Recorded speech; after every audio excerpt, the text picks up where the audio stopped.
ہاں سر، یہ کون صاحب ہیں؟ کیا آپ ان کے بارے میں کوئی تفصیل جانتے ہیں؟ کہاں کے رہنے والے ہیں جن کو ہر کسی کی تقریر پر اتنا اعتراض ہوتا ہے؟ گوجرانوالا کے رہنے والے کوئی وکیل صاحب ہیں، منظور قادر بھنڈر صاحب ہیں، اور ان کو حاصل بزنجو کے اوپر بھی اعتراض ہوتا ہے، کیونکہ حاصل بزنجو جب الیکشن میں گڑبڑ ہوئی تھی سینٹ کے الیکشن میں تو انہوں نے کچھ کہا تھا، تو پھر حاصل بزنجو بھی جو ہے نا وہ غدار ہو گئے تھے. پھر اس کے بعد حامد میر نے کہیں پہ کچھ کہہ دیا تو وہ بھی بہت برے ہو گئے. پھر اس کے بعد آسمہ بہن نے کچھ کہہ دیا، وہ بھی بری ہو گئی. اب مولانا نے بھی جو ہے آسمہ شرازی صاحبہ کی آپ بات کر رہے ہیں نا، یا آسمہ جہانگیر صاحبہ کی؟ نہیں، آسمہ شرازی کی بات کر رہے ہیں. تو یہ یہ جو ہے نا وہ ان کا وہ عادی ہیں یہ مقدمات درج کرانے کے، اور فرمائشی پروگرام شاید وہی کرتے ہیں.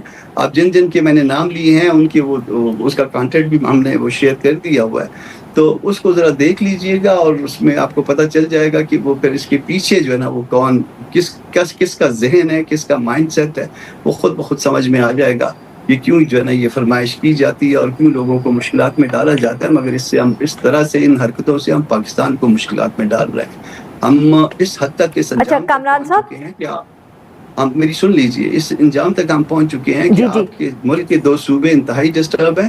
آزاد کشمیر جو آپ کا دم بھرا کرتا تھا وہاں پہ ڈسٹربنس ہے، اور اس میں وہاں معاملات آپ سے سنبھالے نہیں جا سکتے. ایون مولانا صاحب جو ہے نا وہ حکومت کو اور فوج کو ہمیشہ جو ہے وہ راستہ دیا کرتا تھا.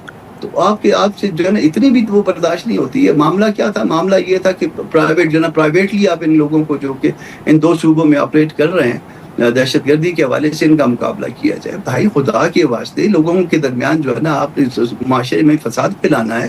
اس کے بعد تو یہاں قبائل رہتے ہیں، اس کے بعد تو یہاں پہ لوگ آپس میں لڑنا کیا مطلب؟ کامران صاحب معاف کریے گا، آپ کی بات یہاں میں کاٹ رہی ہوں کیونکہ مجھے بات سمجھ نہیں آئی. آپ نے 2 صوبوں اور لڑائی کے حوالے سے کیا بات کی ہے، ذرا یہ سمجھائیے گا. اتنی سمجھ تو آپ کی بھی کمزور نہیں ہے کہ آپ کو بات سمجھ میں نہ آئے. تو یہ پرائیویٹ لشکر کی بات کی گئی ہے بلوچستان میں اور خیبر پختونخوا میں دہشت گردی کا مقابلہ کرنے کے لیے. مسئلہ صرف اتنا ہے کہ جن کا کام ہے دہشت گردی کا مقابلہ کرنے کے لیے، جن کی یہ ڈیوٹی ہے وہ جو ہے اس کا مقابلہ کریں. وہ کہتے ہیں کہ جی وہ شہید ہو رہے ہیں. تو بھئی شہید ہو رہے ہیں تو ظاہر ہے یہ آپ کی ڈیوٹی ہے. ابھی آپ یہاں پہ بیٹھی ہیں، آپ پروگرام کر رہی ہیں، یہ آپ کی ڈیوٹی ہے. میں اپنے آفس میں اس وقت موجود ہوں، میری ڈیوٹی ہے. میں اگر پالیٹکس میں میری کوئی ڈیوٹی ہے میں وہ انجام دے رہا ہوں. تو ہر آدمی اپنا اپنا فرض انجام دیتا ہے. ہم پروفیشنل لوگ ہیں، ہم اپنا پیشے کے مطابق جاب ڈسکرپشن کے مطابق اپنا اپنا کام کر رہے ہیں. اور اگر جاب ڈسکرپشن کے مطابق اپنا اپنا کام کرنے کی کسی کو بات کی جائے تو یہ کوئی دانا خدا نہ خواستہ نہیں ہے. شہید ہمارے بھائی ہیں، بیٹے ہیں. ہم عام مرے ہوئے لوگوں کو بھی بڑی عزت دیتے ہیں کہ بھائی اس نے اگر کوئی اچھا برا کام کیا تھا اس کے ساتھ کلوز ہو گیا، اب وہ فوت ہو گیا، وہ چیپٹر کلوز ہو گیا، آگے چلیے. یہاں تو شہادت انہوں نے دی ہے، بالکل مانتے ہیں کہ ان کی شہادت ہوئی ہے. اس میں ہمیں کوئی ایسا ان سے خدا نخواستہ پرخاش نہیں ہے. مگر وہ نہ کریے کہ جس کے نتیجے میں یہ صوبوں میں 2 صوبوں میں پھر آگ لگ جائے، اور ایسی آگ لگے کہ جس کو بجھانا اگلے 50-100 سالوں میں ممکن نہ ہو. تو کامران صاحب وقت ذرا کم ہے، سو I'd like to understand this سر، کہ یہ کیا کوئی خاص قبائل ہیں، کیا کوئی خاص جماعتیں ہیں جن کو کہا گیا ہے پرائیویٹ لشکر بنانے کے لیے؟ اور یہ بتائیے گا کہ کیا ماضی میں بھی ایسا نہیں ہوا جب امن کمیٹیز بنی تھی 2007-8 کے بعد؟ تو کیا یہ ویسا ہی کوئی منصوبہ ہے؟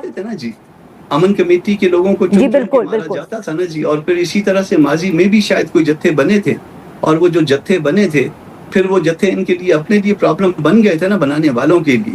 تو اس طرح کی مسائل، اس طرح کے معاملے نہ بنائیں. معاملات اس طرح سے رکھیں جس طرح سے رکھنے چاہیے. ہم سارے جو ہے نا پاکستانی ہیں، پاکستانی دستور کے پابند ہیں.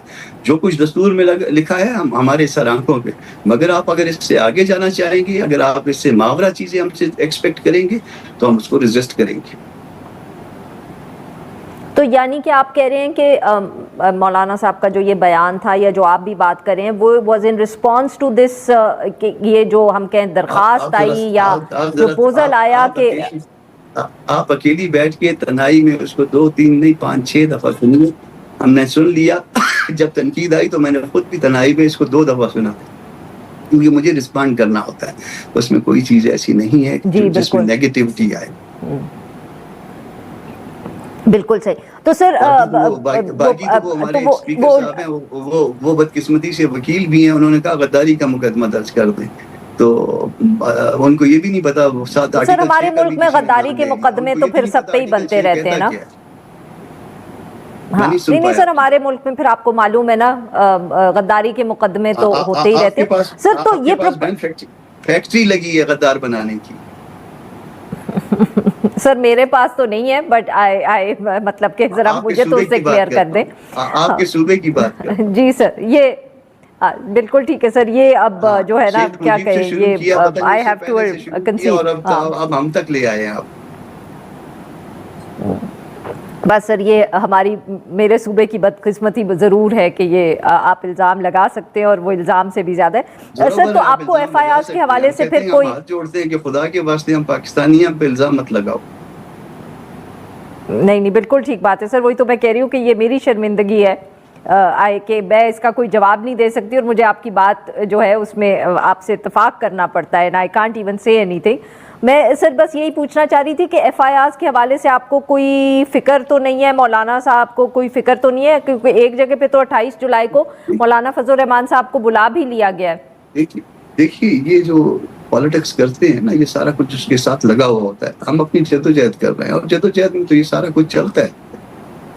لوگوں نے اس میں پالیٹکس میں شہادتیں دی ہوئی ہیں, لوگ پالیٹکس میں گرفتاریاں دیتے ہیں, زورور جو ہے نا ان کا جو جی چاہتا ہے وہ کر لیتے ہیں.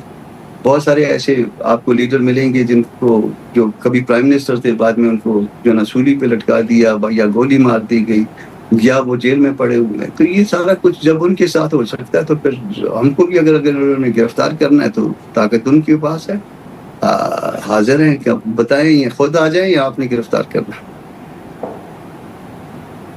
بالکل ٹھیک, صحیح سر. بہت بہت شکریہ آپ